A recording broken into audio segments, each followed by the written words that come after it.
नमस्कार मित्रों, नमः संस्कृताय। तो जैसा कि मित्रों आप सबको मालूम है कि हमारा इस समय नेट का पेपर होने वाला है। तो यूजीसी नेट किस टॉपिक पे ज़्यादा प्रश्न बनते हैं, आज का हमारा टॉपिक है कि किस टॉपिक पे ज़्यादा प्रश्न बनते हैं। तो हमारा जो संस्कृत कोड का 25 कोड का सिलेबस है उसमें कभी कभी कुछ टॉपिकों से ज़्यादा क्वेश्चन आते हैं और कभी कभी कम भी आते हैं।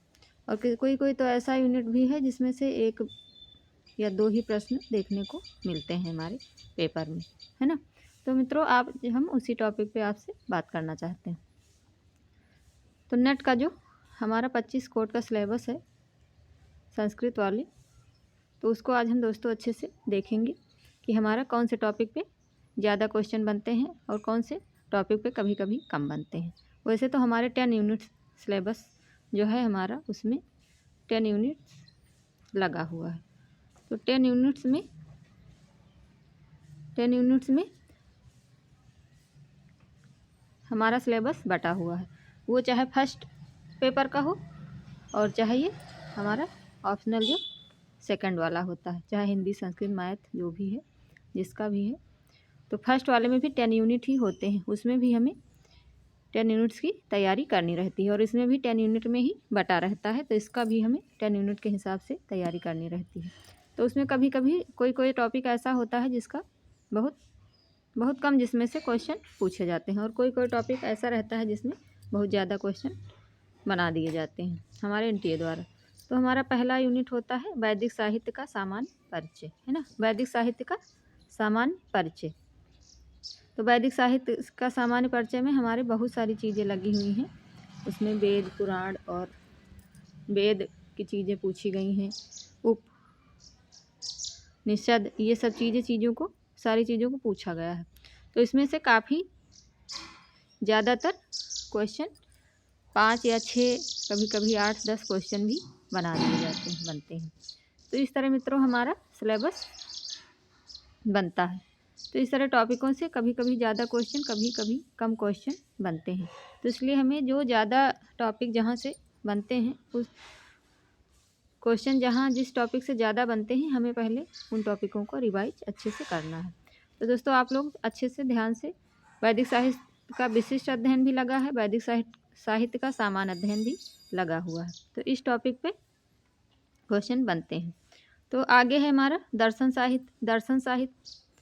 दर्शन साहित्य जो है उसमें भी लगा हुआ है। तो उसमें भी क्वेश्चन कभी कभी 5-6, कभी कभी 3 ही या 4 ही क्वेश्चन बनते हैं। और हमारा मुख्य टॉपिक रहता है, जो उद्देश्य वो सिर्फ यही रहता है। दर्शन साहित्य का विशिष्ट अध्ययन भी है। विशिष्ट अध्ययन में भी बहुत सारी चीज़ों को लगाया गया है। उसमें दर्शन, बौद्ध दर्शन, योग दर्शन और ऐसे करके सारे दर्शन लगे हुए हैं। जिसने भी सिलेबस को देखा है मित्रों, अच्छे से उसको मालूम है कि क्या क्या चीज़ें लगी हुई हैं। अब सारी चीज़ें अगर हम गिनाएंगे तब तो आप लोगों को बहुत बड़ा पड़ जाएगा क्लास, और इस समय हमें इतना समय नहीं है कि हम बहुत डिटेल में बात करें। तो आप लोग अच्छे से देखें और दोस्तों एग्ज़ाम क्लियर हो जाए, हमें उस हिसाब से उन चीज़ों को देखना है, फटाफट रिवीजन भी करना है, एमसीक्यूज भी देखना है और पीवाईक्यू भी देखना है। ऐसे चीज़ों को हमें देखना है ना। तो हमें उसी हिसाब से उसी टॉपिक पे चलना है और बात भी करना है, ताकि हमारा सिलेबस कंप्लीट हो जाए और हमारा पेपर भी क्लियर हो जाए और हमें कोई दिक्कत ना हो, ठीक है। तो उसी हिसाब से हमें मित्रों चलना है, क्योंकि एक बार पेपर क्लियर हो गया उसके बाद में फिर हम और चीज़ों को भी देख और समझ सकते हैं। अभी सिर्फ हमें टॉपिक पे ही बात करना है। और जो हमारा व्याकरण एवं भाषा विज्ञान का लगा हुआ है ये टॉपिक, तो व्याकरण का विशिष्ट अध्ययन भी लगा है और व्याकरण का सामान्य अध्ययन भी लगा हुआ है। तो उसमें कुछ परिभाषाएं दी गई हैं, उनको मोटे तौर पे आप लोग अच्छे से देख लें, तो वहाँ से चीज़ें क्लियर हो जाएंगी, ठीक है। क्योंकि दोस्तों आज का ज़माना जो है वो बहुत ही अलग ही हो चुका है। बहुत सारे लोग फॉर्म भरते हैं, बहुत सारे लोगों का अपना रहता है, तो उसमें चीज़ें अगर हम अच्छे से नहीं देखते हैं तो चीज़ें हमारी छूट जाती हैं और रह जाता है, फिर हमारा पेपर क्लियर नहीं हो पाता है, तो बहुत ही ज़्यादा दिक्कत होने लगती है।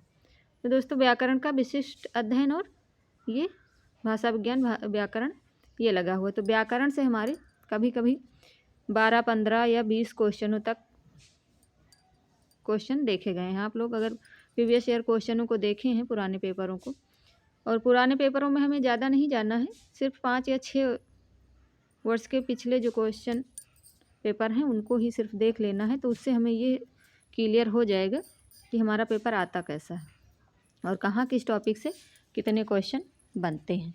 कभी ज़्यादातर अधिकतर व्याकरण से अधिकतर क्वेश्चन बनते हैं। ठीक है, तो ये हमारा टॉपिक मेन होता है, हमें इससे अच्छे से देखना है। अगर मित्रों आप लोगों को लगता है कि अगर कोई भी टॉपिक पे आपको लगता है कि हमारा रिवीजन अभी बाकी है या फिर कुछ भी एमसीक्यूज चाहिए या फिर पीवाईक्यू करना है, तो प्लीज़ आप लोग कमेंट में बताएं, तो हम कराने का प्रयास करेंगे। ठीक है, और आगे हमारा फिर है संस्कृत साहित्य का काव्यशास्त्र एवं छंद परिचय। ये टॉपिक जो लगा हुआ है, काव्यशास्त्र और संस्कृत साहित्य छंद परिचय। छंद से भी बहुत ज़्यादा क्वेश्चन नहीं बनते हैं, बस 2, 3 या फिर 4 ऐसे ही बनते हैं। मिनिमम तो 4, 5 क्वेश्चन या फिर 10 क्वेश्चन ऐसे ही बनते हैं, क्योंकि 10 टॉपिक से 100 क्वेश्चन आने होते हैं, तो उसी हिसाब से क्वेश्चन बनते हैं। लेकिन जो व्याकरण का हमारा जो पार्ट है उससे थोड़ा सा ज़्यादा क्वेश्चन बनते हैं, तो इस पर हमें मेन फोकस करना है। आगे हमारा निम्नलिखित का विशिष्ट अध्ययन भी है। तो विशिष्ट अध्ययन भी सारी चीज़ों में सामान्य लगा है और विशिष्ट दोनों लगा हुआ है, तो उसी का हमें देखना है और करना है। तो दोस्तों इस तरह अगर हम देखेंगे, चीज़ों को समझ के करेंगे, तो हमारा बहुत ज़्यादा समय नहीं जाएगा और हमारा फटाफट रिवीजन और सारी चीज़ें क्लियर होती चली जाएंगी। पद्य गद्य चंपू काव्य ये भी लगा हुआ है। तो इसमें पद्य गद्य जो लगा हुआ है, जो नाटक और ये सब लगे हैं, यहाँ से ज़्यादा क्वेश्चन नहीं देखने को मिल रहे हैं इस समय। जो भी प्रीवियस ईयर क्वेश्चन हमारे आ रहे हैं, पेपर आया है, उसमें यहाँ से क्वेश्चन बहुत कम ही देखने को मिले हैं। ठीक है, तो यहाँ से हमको इस टॉपिक से भी मोटे मोटे तौर पे रिवीजन कर लेना चाहिए। ठीक है, आगे हमारा पुराण, इतिहास, धर्मशास्त्र, अभिलेख ये सब चीज़ें लगी हुई हैं, तो इन सब चीज़ों को भी हमें देख लेना है। जो भी अभी नई चीज़ों को आप लोग ना देखें, नई चीज़ों में आप लोग उलझ जाएंगे। मोटी मोटी किताबें हो गई और ये सब चीज़ें अगर देखेंगे, जाएंगे किताब पढ़ने, तो फिर नहीं। अभी जो भी आपके पास नोट्स वगैरह हैं और प्रैक्टिस सेट जो भी चल रहे हैं, इन सब चीज़ों को आप लोग देखोगे तो यहाँ से आपका काम क्लियर हो जाएगा।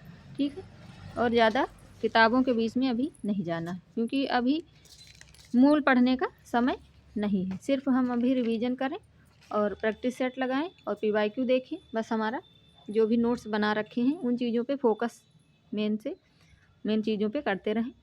और जो भी जिस चीज़ की भी आवश्यकता है, नोट्स या फिर जो भी टॉपिक बाकी है, उन चीज़ों पे अगर आप लोग कमेंट में बताएंगे तो हम पूनम सिंह संस्कृत क्लासेस पे करवा देंगे। ठीक है, तो मित्रों इस तरह हमारे 10 यूनिट लगे हुए हैं। 10 यूनिट में हमें बहुत सारी चीज़ों को पढ़ना है। बहुत सिलेबस तो बड़ा ही है, ये आप लोग देख ही चुके हैं। नेट का सिलेबस कोई छोटा मोटा सिलेबस नहीं है, तो इसको अगर हम लोग अच्छे से पहले से देख रखे हैं और नोट्स बना रखे हैं, तो हमारा काम आसान हो जाएगा। अगर हम इस समय रिवीजन और प्रैक्टिस सेट, एमसीक्यूज, पीवाईक्यू इन सब चीज़ों पे फोकस करेंगे, तो हमारी चीज़ें आसान हो जाएंगी और हमारा पेपर क्लियर हो जाएगा। तो मित्रों आप लोग अच्छे से देखें और अपनी चीज़ों को समझें।